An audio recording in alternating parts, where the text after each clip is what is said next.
जी बिस्मिल्लाहिर्रहमानिर्रहीम अस्सलाम वालेकुम वरहमतुल्लाहि वबरकातुहू। उम्मीद करदा जी सारे भाई खैरियत नाल होणगे। तुहाडा अपना भाई अवैस विरक ते तुसीं देख रहे हो Awais Virk YouTube channel, Awais Virk official Facebook page, Awais Virk 150 TikTok ID.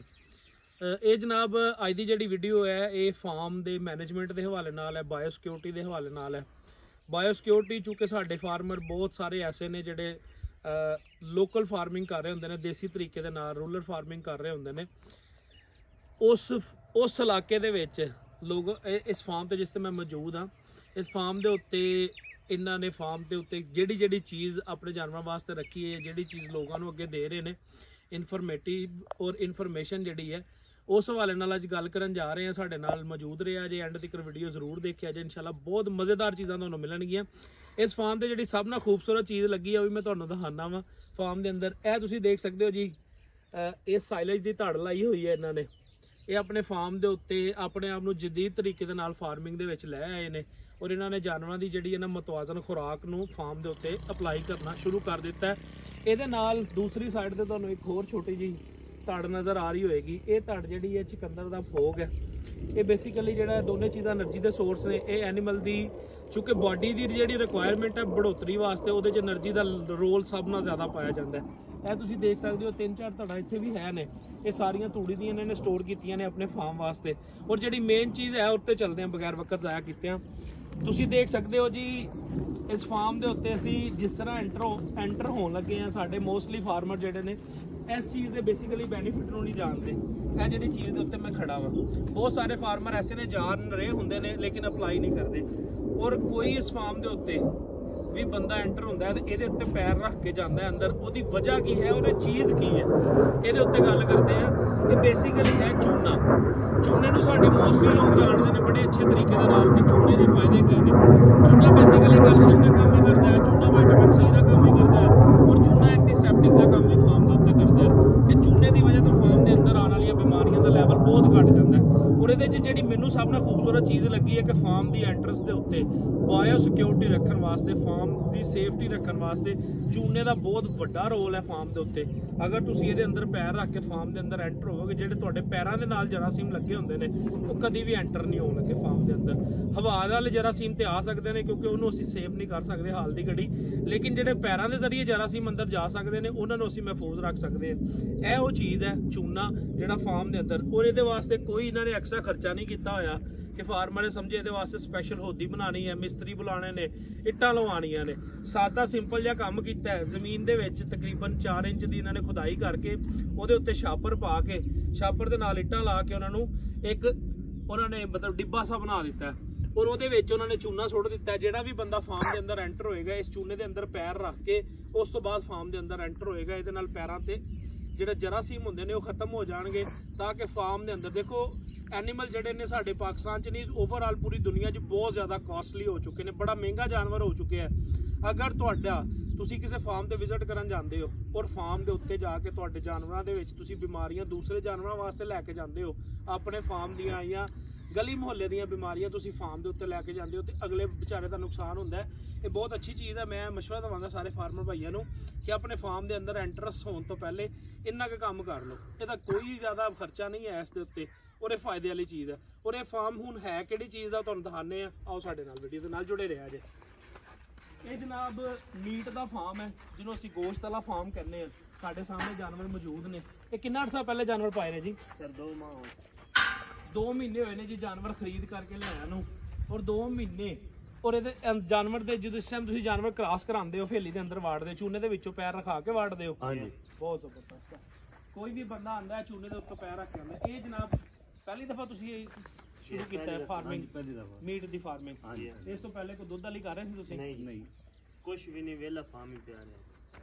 ਵਿਹਲਾ ਫਾਰਮ ਪਿਆ ਰਿਹਾ ਤੇ ਇਹਨੂੰ ਸੈਰ ਸੁਰ ਕਰਾ ਲੈਣੀ ਸੀ ਕਿਤੇ। ਇਹ ਜਨਾਬ ਤੁਸੀਂ ਜਾਨਵਰ ਦੇਖੋ ਇਸ ਫਾਰਮ ਦੇ ਔਰ ਜਾਨਵਰਾਂ ਨੂੰ ਕੀ ਫੀਡ ਕਰਵਾ ਰਹੇ ਨੇ, ਇਹ ਕੀ ਫੀਡ ਕਰਵਾ ਰਹੇ ਨੇ। ਇਸ ਚੀਜ਼ ਤੇ ਵੀ ਥੋੜਾ ਜਿਹਾ ਗੌਰ ਕਰੋ। ਇਹਨਾਂ ਦੀ ਪਾਣੀ ਵਾਲੀ ਹੋਦੀ ਹੈ ਜੀ। ਇਹਦੇ 'ਚ ਵੀ ਕੁਛ ਮੇਰੀ ਨਜ਼ਰ ਦੇ ਵਿੱਚ ਮਸਲੇ ਮਸਾਇਲ ਹੈ ਜਿਹਨੂੰ ਅਸੀਂ ਫੰਗਸ ਕਹਿੰਦੇ ਆ। ਮੁਖਤਲਿਫ ਜਗ੍ਹਾ ਤੇ ਤੁਹਾਨੂੰ ਫੰਗਸ ਨਜ਼ਰ ਆ ਰਹੀ ਹੈ, ਲੇਕਿਨ ਇਹਨਾਂ ਨੇ ਜਿਹੜਾ ਬੇਸਿਕਲੀ ਇਸ ਹੋਦੀ ਵਾਸਤੇ ਫਾਇਦੇ ਵਾਲੀ ਚੀਜ਼ ਕੀਤੀ ਹੈ ਕਿ ਇਹਨਾਂ ਨੇ ਮੁਖਤਲਿਫ ਜਗ੍ਹਾ ਤੇ ਡਲੇ ਜਾਂ ਮੁxtਲਫ ਜਗ੍ਹਾ ਦੇ ਕੁਛ ਜਿਹੜਾ ਨਾ ਉਹ ਚੂਨੇ ਦਾ ਇਸਤੇਮਾਲ ਕੀਤਾ ਹੋਇਆ ਰੱਖੇ ਹੋਏ ਨੇ। ਇਹਦੇ ਨਾਲ ਕੀ ਹੁੰਦਾ, ਇੱਕ ਤੇ ਪਾਣੀ ਦੇ ਵਿੱਚ ਵਿਟਾਮਿਨ ਸੀ ਦਾ ਇਜ਼ਾਫਾ ਹੋ ਜਾਂਦਾ, ਦੂਸਰਾ ਪਾਣੀ ਤੋਂ ਕੈਲਸ਼ੀਅਮ ਜਾਨਵਰ ਨੂੰ ਰੂਟੀਨ ਦੇ ਨਾਲ ਚੂਨੇ ਦੀ ਵਜ੍ਹਾ ਤੋਂ ਮਿਲਦਾ, ਤੀਸਰੇ ਨੰਬਰ ਤੇ ਪਾਣੀ ਜ਼ਿਆਦਾ ਟਾਈਮ ਵਾਸਤੇ ਸਾਫ਼ ਰਹਿੰਦਾ ਤਾਂ ਕਿ ਜਾਨਵਰ ਦਾ ਵਾਟਰ ਇਨਟੇਕ ਜਿਹੜਾ ਨਾ ਉਹ ਜ਼ਿਆਦਾ ਹੋ ਸਕੇ। ਇਹ ਜਨਾਬ ਹੋਦੀ ਹੈ, ਹੋਦੀ ਦੇ ਵਿੱਚ ਉਹ ਇਹਨਾਂ ਨੇ ਮੇਰਾ ਖਿਆਲ ਲਾਇਆ ਹੋਇਆ ਪਾਣੀ ਦਾ ਆਟੋ ਕਿ ਇਹਦੇ ਨਾਲ ਇੱਥੇ ਤੱਕ ਫਿਲ ਹੋਏਗੀ, ਇਸ ਤੋਂ ਜ਼ਿਆਦਾ ਹੋਏਗੀ ਤੇ ਆਪਣੇ ਆਪ ਟੂਟੀ ਬੰਦ ਹੋ ਜਾਏਗੀ। ਇਹ ਬੇਸਿਕਲੀ ਫਿਲਿੰਗ ਵਾਸਤੇ ਲਾਇਆ। ਇਹ ਇਹਨਾਂ ਦੇ ਟੋਟਲ ਐਨੀਮਲ ਨੇ।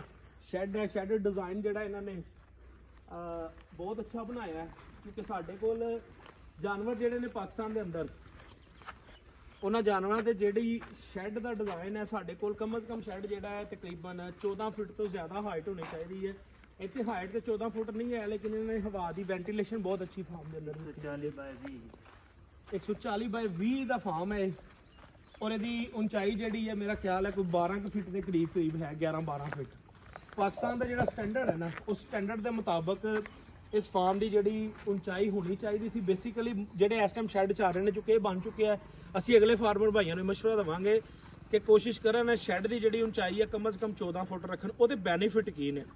ਪਹਿਲੇ ਨੰਬਰ ਤੇ ਇਹ ਚੀਜ਼ ਹੈ ਕਿ ਜਾਨਵਰ ਦੀ ਆਪਣੀ ਹਾਈਟ ਜਿਹੜੀ ਹੈ 5-5.5 ਫੁੱਟ ਹੁੰਦੀ ਹੈ। ਉਸ ਤੋਂ ਬਾਅਦ ਜਿਹੜੀਆਂ ਸੂਰਜ ਦੀਆਂ ਛਾਵਾਂ ਨੇ ਛੱਤ ਦੇ ਅੰਦਰ ਆਪਣੀ ਜਿਹੜੀ ਤਪਸ਼ ਭੇਜਦੀਆਂ ਨੇ ਉਹ ਤਕਰੀਬਨ 7 ਫੁੱਟ ਤੱਕ ਜਿਹੜਾ ਨਾ ਉਹ ਛੱਤ ਦੇ ਨਾਲ ਅੰਦਰਲੀ ਸਾਈਡ ਤੇ ਆਉਂਦੀਆਂ ਨੇ। 5 ਤੇ 7 12 ਫੁੱਟ ਦੇ ਉੱਤੇ ਆ ਕੇ ਡਾਇਰੈਕਟ ਜਾਨਵਰ ਦੀ ਕੰਨ ਤੇ ਲੱਗਦੀ ਹੈ ਤਪਸ਼। ਇਸ ਕਰਕੇ ਅਸੀਂ ਵਿੱਚ ਕਮ ਸੇ ਕਮ 2 ਫੁੱਟ ਦੀ 3 ਫੁੱਟ ਦਾ ਡਿਸਟੈਂਸ ਰੱਖੀਏ ਤਾਂ ਕਿ ਅਗਰ ਤਪਸ਼ ਆਵੇ ਵੀ 7 ਫੁੱਟ ਥੱਲੇ ਤੇ ਜਾਨਵਰ ਦੇ ਉੱਤੇ 2-3 ਫੁੱਟ ਦੀ ਜਗ੍ਹਾ ਹੋਏ ਤਾਂ ਕਿ ਉਸ ਜਗ੍ਹਾ ਤੋਂ ਜਾਨਵਰ ਨੂੰ ਡਾਇਰੈਕਟ ਤਪਸ਼ ਨਾ ਲੱਗੇ ਤੇ ਜਾਨਵਰ ਸਾਡਾ ਜਿਹੜਾ ਨਾ ਗਰਮੀ ਤੋਂ ਮਹਿਫੂਜ਼ ਰਹਿ ਸਕੇ। ਦੂਸਰੇ ਨੰਬਰ ਦੇ ਹਵਾ ਦੀ ਕ੍ਰਾਸਿੰਗ ਵਾਸਤੇ ਸ਼ੈੱਡ ਓਪਨ ਹੋਣਾ ਚਾਹੀਦਾ। ਹੁਣ ਤੁਸੀਂ ਦੇਖ ਸਕਦੇ ਹੋ ਜੀ, ਜਿੱਥੋਂ ਅਸੀਂ ਵੀਡੀਓ ਸਟਾਰਟ ਕੀਤੀ ਹੈ ਹਵੇਲੀ ਦੇ ਅੰਦਰ ਆ ਕੇ ਉੱਥੇ ਵੀ ਪਾਣੀ ਵਾਲੀ ਹੋਦੀ ਮੌਜੂਦ ਹੈ। ਉਸ ਤੋਂ ਬਾਅਦ ਹੈ ਇਹਨਾਂ ਦਾ ਫੀਡਿੰਗ ਏਰੀਆ, ਇੱਥੇ ਜਾਨਵਰਾਂ ਨੂੰ ਫੀਡ ਕਰਵਾਉਂਦੇ ਨੇ। ਖੁਰਲੀ ਹੈ ਇਹਨਾਂ ਜਾਨਵਰਾਂ ਦੀ। ਖੁਰਲੀ ਦੇ ਵਿੱਚ ਮੈਂ ਇੱਕ ਮਸ਼ਵਰਾ ਦੇਵਾਂਗਾ ਫਾਰਮਰ ਭਾਈਆਂ ਨੂੰ, ਸ਼ਾਇਦ ਇੱਥੇ ਨਹੀਂ ਹੈ, ਕਰੀਬ ਕਰਿਆ ਜੇ। ਖੁਰਲੀ ਜਿਹੜੀ ਕਦੀ ਵੀ ਇਸ ਤਰ੍ਹਾਂ ਨੋਕਦਾਰ ਨਹੀਂ ਬਣਾਉਣੀ ਚਾਹੀਦੀ। ਮੇਰਾ ਜਿਹੜਾ ਆਪਣਾ ਐਕਸਪੀਰੀਅੰਸ ਹੈ ਉਸ ਦੀ ਵਜ੍ਹਾ ਕੀ ਹੈ, ਨੋਕਦਾਰ ਦਾ ਨੁਕਸਾਨ ਕੀ ਹੁੰਦਾ ਸਾਡੇ ਕੋਲੋਂ, ਇਹਦੇ 'ਚ ਅਕਸਰ ਪੱਠੇ ਰੁਕ ਜਾਂਦੇ ਨੇ। ਜਦੋਂ ਪੱਠੇ ਰੁਕਦੇ ਨੇ ਤਾਂ ਜਾਨਵਰ ਜਿਹੜਾ ਉਹ ਨਹੀਂ ਖਾ ਪਾਉਂਦਾ ਪਹਿਲੇ ਨੰਬਰ ਤੇ। ਦੂਸਰੇ ਨੰਬਰ ਤੇ ਸਾਡੇ ਕੋਲੋਂ ਕਈ ਦਫਾ ਸਾਫ਼ ਵੀ ਲੇਟ ਹੁੰਦੀਆਂ ਨੇ। ਉਸ ਵਜ੍ਹਾ ਤੋਂ ਇਸ ਜਗ੍ਹਾ ਤੇ ਉੱਲੀ, ਫੰਗਸ, ਮੁxtਲਫ ਚੀਜ਼ਾਂ ਬਣ ਜਾਂਦੀਆਂ ਨੇ। ਜਿਹੜੀ ਇੱਥੇ ਖੁਰਾਕ ਪਈ ਹੁੰਦੀ ਜ਼ਾਇਆ ਹੋ ਜਾਂਦੀ। ਇਸ ਜਗ੍ਹਾ ਤੋਂ ਤੁਸੀਂ ਅਗਰ ਖੁਰਲੀ ਨਹੀਂ ਬਣਾਉਣਾ ਚਾਹ ਰਹੇ ਹੋ ਤਾਂ ਇੱਥੋਂ ਗੁਲਾਈ ਦਿਓ ਇਹਨੂੰ। ਜਿਸ ਟਾਈਮ ਤੁਸੀਂ ਗੁਲਾਈ ਦਿਓਗੇ ਨਾ ਤੁਹਾਡਾ ਜਾਨਵਰ ਗੁਲਾਈ ਵਾਲੀ ਜਗ੍ਹਾ ਤੋਂ ਵੀ ਖੁਰਾਕ ਚੁੱਕ ਜਾਏਗਾ। ਤੁਹਾਡੀ ਖੁਰਲੀ ਦੇ ਵਿੱਚ ਪਈ ਹੋਈ ਖੁਰਾਕ ਜਿਹੜੀ ਹੈ ਨਾ ਉਹ ਜ਼ਾਇਆ ਨਹੀਂ ਹੋਣ ਲੱਗੀ ਔਰ ਫੰਗਸ ਨਹੀਂ ਲੱਗਣ ਲੱਗਾ। ਇਹ ਜਨਾਬ ਇਹਨਾਂ ਦਾ ਫੀਡਿੰਗ ਏਰੀਆ ਹੈ। ਇਹਨਾਂ ਨੇ ਦੁਬਾਰਾ ਫੇਰ ਪਾਣੀ ਵਾਲੀ ਹੋਦੀ ਦਿੱਤੀ ਹੈ ਇਸ ਜਗ੍ਹਾ ਤੇ ਜਾਨਵਰਾਂ ਨੂੰ, ਤਾਂ ਕਿ ਜਾਨਵਰ ਜਿਹੜਾ ਉਹ ਸਾਫ਼ ਸੁਥਰਾ ਪਾਣੀ 24 ਘੰਟੇ ਉਹਦੇ ਕੋਲ ਹੋਵੇ ਤਾਂ ਕਿ ਉਹਦਾ ਜਿਸ ਟਾਈਮ ਦਿਲ ਕਰੇ ਉਹ ਪਾਣੀ ਪੀ ਕੇ ਆਪਣੀ ਰਿਕੁਆਇਰਮੈਂਟ ਪੂਰੀ ਕਰ ਸਕੇ।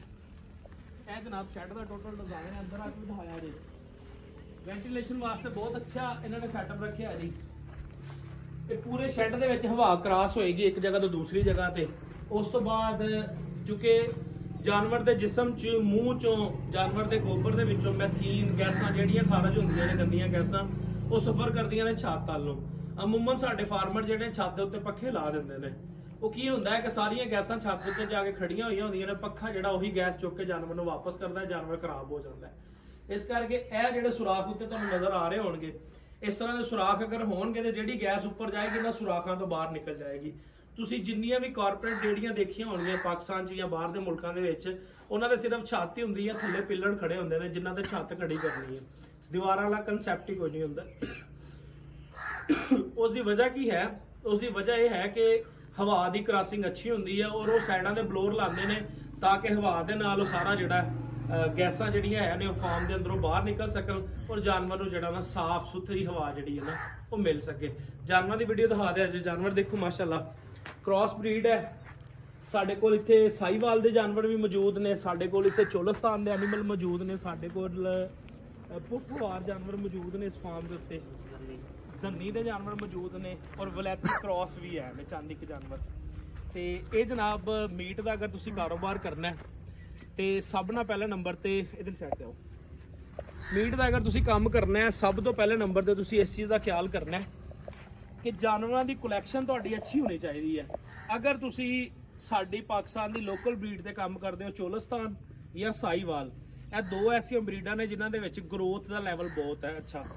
ਸਾਡੇ ਕੋਲ ਚੁੱਕੇ ਬ੍ਰਾਹਮਣ ਵੀ ਹੈ, ਸਾਡੇ ਕੋਲ ਰੈੱਡ ਚੋਲਸਤਾਨ ਵੀ ਹੈ, ਸਾਡੇ ਕੋਲ ਹੋਰ ਵੀ ਗਰੋਥ ਵਾਲੀ ਨਸਲਾਂ ਪਾਕਿਸਤਾਨ 'ਚ ਮੌਜੂਦ ਨੇ।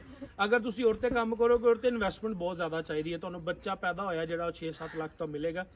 ਕਿਉਂਕਿ ਅਸੀਂ ਰੂਟੀਨ ਦੇ ਨਾਲ ਫਾਰਮਿੰਗ ਕਰਨੀ ਹੈ ਤੇ 6-7 ਲੱਖ ਰੁਪਏ ਇੱਕ ਜਾਨਵਰ ਤੇ ਇਨਵੈਸਟ ਕਰਨ ਨਾਲੋਂ ਬਿਹਤਰ ਹੈ ਕਿ ਅਸੀਂ ਇਸ ਤਰ੍ਹਾਂ ਦੇ ਜਾਨਵਰ ਜਿਹੜੇ ਉਹਦੀ ਜਗ੍ਹਾ ਤੇ 4 ਜਾਂ 5 ਪਾ ਲਈਏ, 6 ਪਾ ਲਈਏ, ਉਹਨਾਂ ਜਾਨਵਰਾਂ ਤੇ ਅਸੀਂ 6 ਮਹੀਨੇ ਜਾਂ 3 ਮਹੀਨੇ ਜਾਂ ਸਾਲ ਦੀ ਤਿਆਰੀ ਲਾਈਏ ਤਾਂ ਕਿ ਸਾਡਾ ਜਾਨਵਰ ਜਿਹੜਾ ਉਹ ਅੱਛੀ ਗਰੋਥ ਕਰ ਸਕੇ। ਜਦੋਂ ਅੱਛੀ ਗਰੋਥ ਕਰੇਗਾ ਸਾਨੂੰ ਪ੍ਰੋਫਿਟ ਅੱਛਾ ਆਏਗਾ। ਜਾਨਵਰ ਦੀ ਤੁਸੀਂ ਅਗਰ ਮੀਟ ਫਾਰਮ ਦਾ ਬਿਜ਼ਨਸ ਕਰਨਾ ਚਾਹ ਰਹੇ ਹੋ, ਮੀਟ ਫਾਰਮ ਦੇ ਉੱਤੇ ਤੁਹਾਨੂੰ 3 ਚੀਜ਼ਾਂ ਦਾ ਖਿਆਲ ਕਰਨਾ ਬੜਾ ਜ਼ਰੂਰੀ ਹੈ। ਪਹਿਲੇ ਨੰਬਰ ਤੇ ਜਾਨਵਰ ਦੀ ਪਰਚੇਜ਼ਿੰਗ ਔਰ ਨਸਲ, ਦੂਸਰੇ ਨੰਬਰ ਤੇ ਜਾਨਵਰ ਫਾਰਮ ਦੀ ਮੈਨੇਜਮੈਂਟ ਔਰ ਡਾਈਟ ਪਲਾਨ, ਤੀਸਰੇ ਨੰਬਰ ਤੇ ਜਾਨਵਰ ਜਿਹੜਾ ਹੈ ਉਹਨੂੰ 24 ਘੰਟੇ ਤੁਸੀਂ ਖੁੱਲਾ ਛੱਡ ਕੇ ਪਾਣੀ ਅਵੇਲੇਬਲ ਦੇਣਾ। ਅਗਰ ਇਹ ਚੀਜ਼ਾਂ ਤੁਸੀਂ ਪੂਰੀਆਂ ਕਰ ਲਈਆਂ ਤਾਂ ਇਨਸ਼ਾਅੱਲਾ 100% ਸ਼ੋਰ ਹੈ ਚੀਜ਼ ਕਿ ਤੁਸੀਂ ਫਾਰਮਿੰਗ ਦੇ ਵਿੱਚ ਆ ਕੇ ਇਨਸ਼ਾਅੱਲਾ ਕਾਮਯਾਬ ਹੋਵੋਗੇ। ਸਾਡੇ ਮੋਸਟਲੀ ਫਾਰਮਰ ਜਿਹੜੇ ਨੇ ਫਾਰਮਿੰਗ ਸ਼ੁਰੂ ਤੇ ਕਰ ਲੈਂਦੇ ਨੇ, ਜਾਨਵਰ ਪਾ ਲੈਂਦੇ ਨੇ, ਜਾਨਵਰ ਦੀ ਨਾ ਖੁਰਾਕ ਦਾ ਖਿਆਲ ਕਰਦੇ ਨੇ, ਨਾ ਗਰਮੀ ਸਰਦੀ ਦਾ ਖਿਆਲ ਕਰਦੇ ਨੇ, ਔਰ ਬਾਅਦ ਚੋਂ ਸਾਲ ਬਾਅਦ ਜਾਂ 2 ਸਾਲ ਬਾਅਦ ਜਦੋਂ ਉਹਦੀ ਫਿਜ਼ੀਬਿਲਿਟੀ ਬਣਾਉਂਦੇ ਨੇ, ਉਹ ਟੋਟਲ ਨੁਕਸਾਨ 'ਚ ਗਏ ਹੁੰਦੇ ਨੇ। ਉਹ ਕਹਿੰਦੇ ਨੇ ਡੇਰੀ ਫਾਰਮਿੰਗ ਕੰਮ ਹੀ ਕੋਈ ਨਹੀਂ ਹੈ, ਇਹ ਨੁਕਸਾਨ ਕਰਦਾ, ਇਹਨੂੰ ਖਤਮ ਕਰ ਦਿਓ ਜੀ। ਦੇਖੋ ਮੇਰੀਆਂ ਗਲਤੀਆਂ ਅਗਰ ਮੇਰੇ ਫਾਰਮ ਤੇ ਹੈ ਨਾ, ਤੇ ਮੈਂ ਆਪਣੀ ਗਲਤੀਆਂ ਤੋਂ ਆਪਣਾ ਫਾਰਮ ਖਤਮ ਕਰ ਰਿਹਾ, ਤੇ ਇਹਦਾ ਮਤਲਬ ਇਹ ਕਿ ਫਾਰਮਿੰਗ 'ਚ ਨਫਾ ਨਹੀਂ ਹੈ, ਇਹ ਨਹੀਂ ਹੋ ਸਕਦਾ। ਫਾਰਮਿੰਗ 'ਚ ਨਫਾ ਹੈ, ਕੁਝ ਗਲਤੀਆਂ ਹੁੰਦੀਆਂ ਨੇ ਫਾਰਮਰ ਦੀਆਂ, ਉਹਨਾਂ ਗਲਤੀਆਂ ਤੋਂ ਸਿੱਖ ਕੇ ਅੱਗੇ ਬਿਹਤਰ ਕਰਨਾ ਚਾਹੀਦਾ ਆਪਣੇ ਆਪ ਨੂੰ, ਨਾ ਕਿ ਉਸ ਚੀਜ਼ ਨੂੰ ਖਤਮ ਕਰਨਾ ਚਾਹੀਦਾ। ਵੀਡੀਓ ਪਸੰਦ ਆਏ ਤਾਂ ਦੋਸਤਾਂ ਦੇ ਨਾਲ ਸ਼ੇਅਰ ਵੀ ਕਰਿਓ। Thank you very much.